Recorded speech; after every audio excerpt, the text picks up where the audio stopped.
we had been working on a lot of projects. A lot of people don't know. Before Ricky passed away, before Lord Infamous passed away, we had already been talking about doing a Blood Money 2 album. And on top of the Blood Money 2 album, we had already been talking about doing other projects along as well. So, in between the Mafia 6 thing, they reconnected. They did the Mafia 6. So a lot of those projects, would kind of like put to a halt until they would get finished with the Mafia 6 shit. So long story short, all of the projects were always intended to come out anyway before he passed away. So when he passed away, I just waited on the green light from his co-CEO, because his co-CEO is Maceo. Got to give a big shout out to Maceo. He did a lot of production from the early Tommy Rice stuff, Manson Family, that's his group, along with a lot of other artists. Shout out to C-Rock too. But yeah, so I waited on the green light from the old guys, and ironically, as far as the Project Mayhem, if you listen to the intro, you can hear him saying T-Rock and Lord Infamous, Project Mayhem, et cetera, et cetera. So there was a lot of stuff that he had left, probably like really worked on and unfinished. So we finished everything up, touched the shit up, and really just went with what he wanted to get done. And another reason we went ahead and did that, and I won't say I did it. I would say it was an equal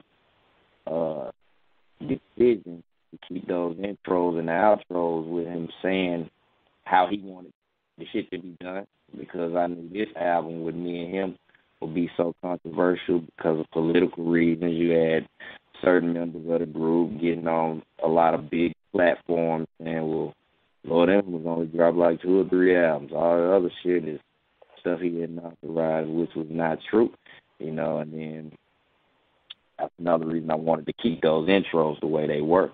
So it's a beautiful thing, and I just hope y'all love it, you know what I'm saying? We took our time, we did it diligently, but it is what it is, and, the rest is history. Yeah, and this is stuff that the fans, really appreciate, because anytime you get to hear some music, featuring Lord Infamous, Eazy-E, Biggie, Pac, any of the greats that passed, it's almost a must. And I'm really grateful to you for being able to put this project out. I know the fans are as well. But you're talking about, people saying that this ain't official because it ain't like a 3-6 Mafia album, or what's going on with this? That's what it was. Since we going there, DJ Paul, verbatim, got on Vlad TV. He was asked about Lord Infamous and his extensive catalog. Okay. And Paul went on to say Lord Infamous ain't got no catalog. And, not those words verbatim, but basically that's what he was saying.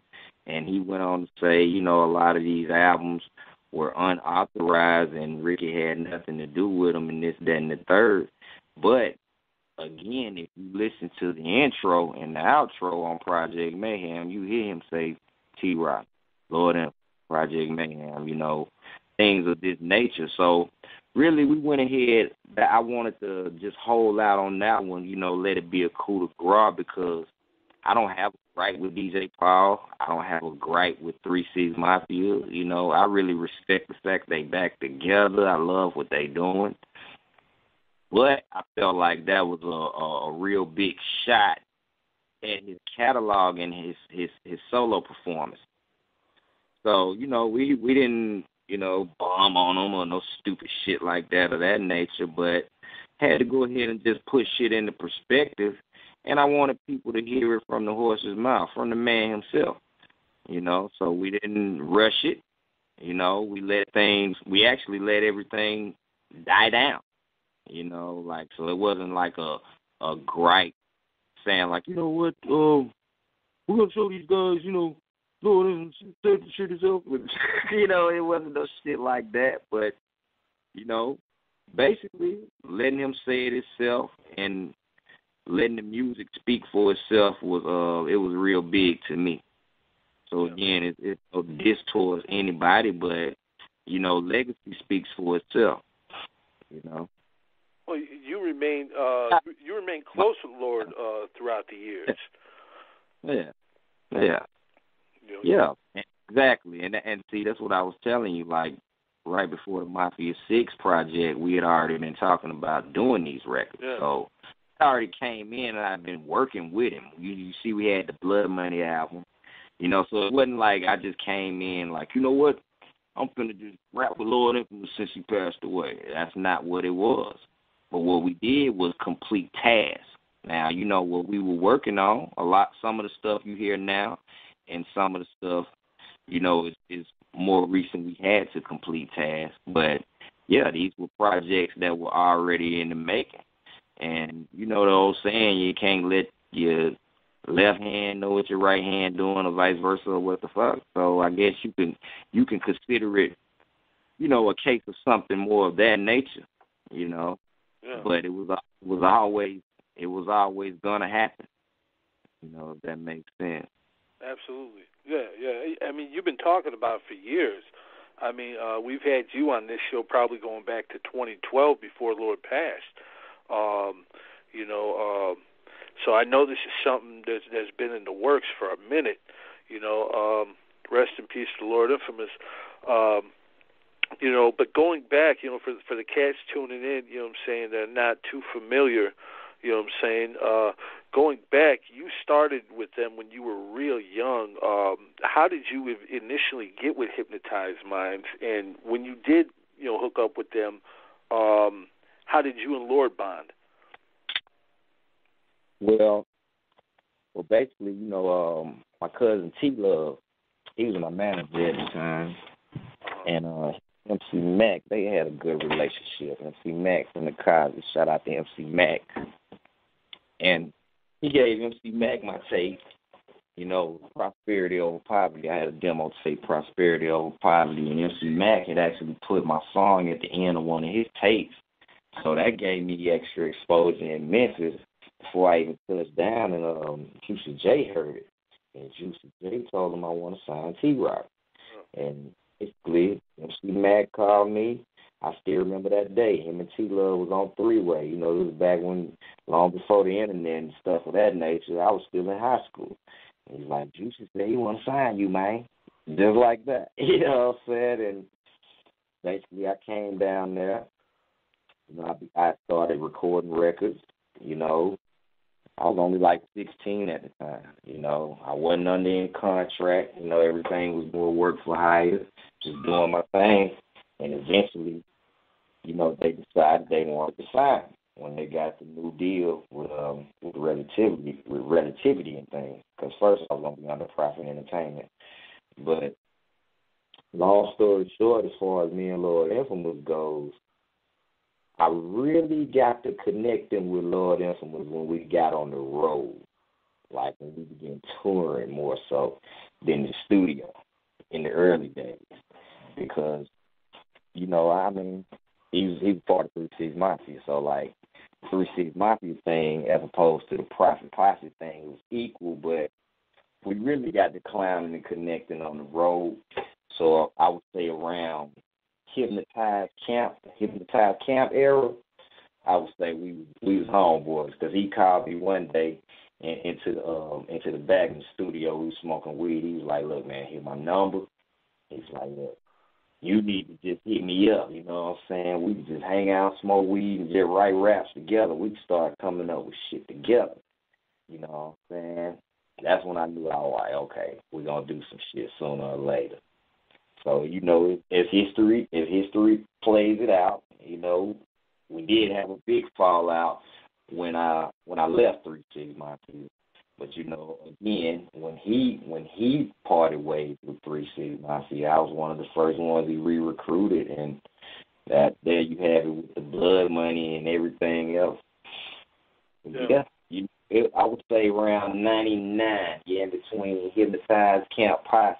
Yeah, he stepped to me one day. He was like, "Man, You be bumping, see, right? I'm right. You hard in the motherfucker, man. You know, you say you hard in the motherfucker, man. Then he gave me his number. He's like, nigga, let's just hook up. Shit, we smoke, man, write shit all day. Come in this motherfucker and lay some shit, you know. Because you departed Hypnotize Minds, what was that, 2001, 2002? Say it again. When did you depart Hypnotize Minds? Yeah, I parted ways, I want to say 2001, between 2001 and 2002. Yeah, and he left himself just a couple years later. He did a lot of stuff, of course, with Two Tone, you know, and yourself. So Shout you out. connected when he left. You kind of like reconnected with him and started making music at that point. Exactly. Yeah, the Black Rain thing was the reconnection. You know, 'cause, you know, beforehand, shit, we actually, I guess you could say we was kind of at a record war. Cause he was riding 3-6, and you know I was doing my thing. Cause I had my gripe. I really never had a beef with him. But shit, you know, being in 3-6 Mafia shit, if 3-6 Mafia was X-Men, he would definitely be Wolverine, in my opinion. And I believe in other people's opinions too. I'm sure plenty 3-6 Mafia fans would totally agree with me. So with that being said, Wolverine gonna ride with the X-Men, right? Yeah. But Wolverine was always the loyalist, and he had friends outside the X-Men. So it was one of those things to where, again, you know, they was working on the Mafia 6 shit, but he also had his own shit. He had 6 Enterprise and he had Black Rain. So both times, every time he formed his own faction, he came and got me.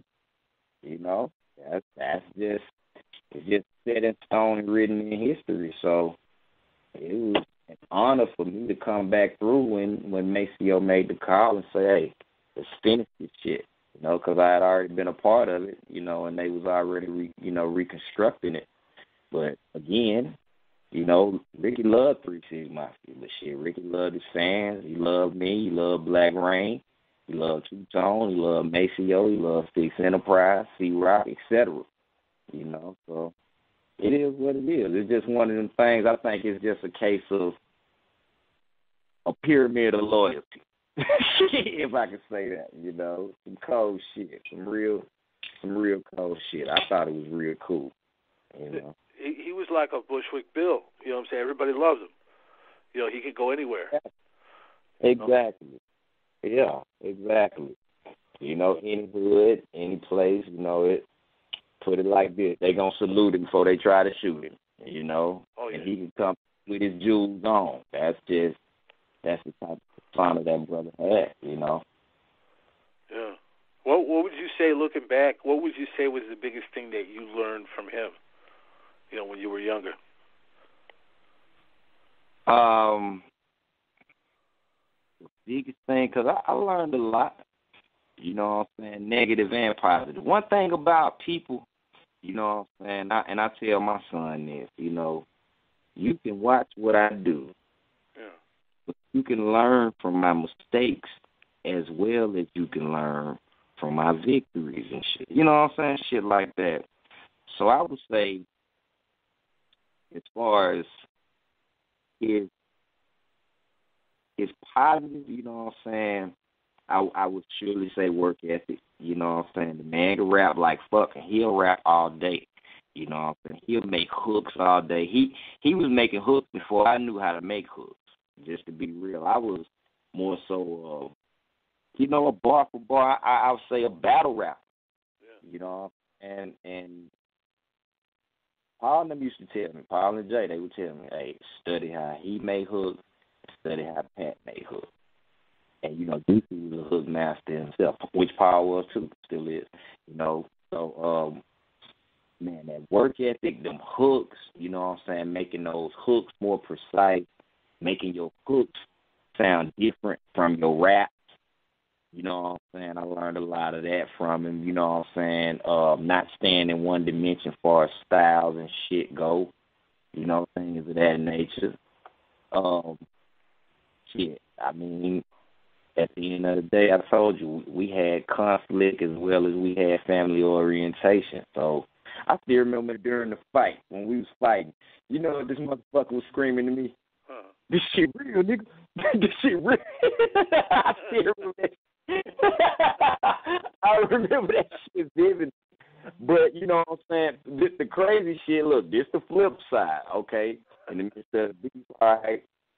During the Blood Money album, you know what I'm saying, I hadn't really, like, we were still fucking around, you know, doing the music and shit. But him being in Memphis and me being in Atlanta, I didn't really see him as much. But, you know, we still chopping it up and shit.